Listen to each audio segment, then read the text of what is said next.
ह्या गाडीचा आम्हाला खूप फायदा झाला. माझं नाव दुर्वंश भालचंद्र लोणकर आणि आमचा वॉटर सप्लायचा बिझनेस आहे. ईव्हीची गाडी म्हणजे कसं, ईव्हीच्या गाडीला झिरो मेंटेनन्स आहे, काही खर्च नाही. मला इतर गाडीपेक्षा पहिलं आम्हाला डिझेल 500 to 600 रोजचं जायचं. जरी चार्जिंगला आलं तर आम्हाला मोस्टली 500 रुपीज मंथली येतो फक्त चार्जिंगसाठी. त्यामुळे आम्हाला ही गाडी खूप परवडते. आम्हाला डिझेल म्हणजे आम्हाला ते एक टेन्शन गेलं पेट्रोल डिझेलचं. आमचं काम मोस्टली होतं. गाडी पण एकदम खूप चांगली. आतापर्यंत 6 to 7 मंथ झाले, एक सुद्धा प्रॉब्लेम नाही आला गाडीला काहीच. 50 बॉटलचा लोड म्हणजे 1 टनचा लोड आरामशीर घेते.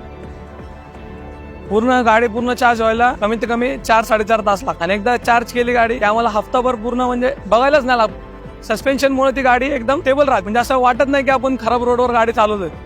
त्याला कसं आता कार सारखे ट्यूबलेस टायर, जेणेकरून जरी XYZ पंक्चर झाली कुठं गाडी तर आपण तिथल्या तिथे 10 मिनिटात पंक्चर काढून रिपेअर करून आपण लगेच जाऊ शकतो. तसं याला पूर्ण मेटल बॉडी. ऍक्सिडेंट झाला तरी काय म्हणजे मेटल बॉडी आपल्यापर्यंत काय होणार नाही आपल्याला, ही गॅरंटी आहे मॅक्सिमाची.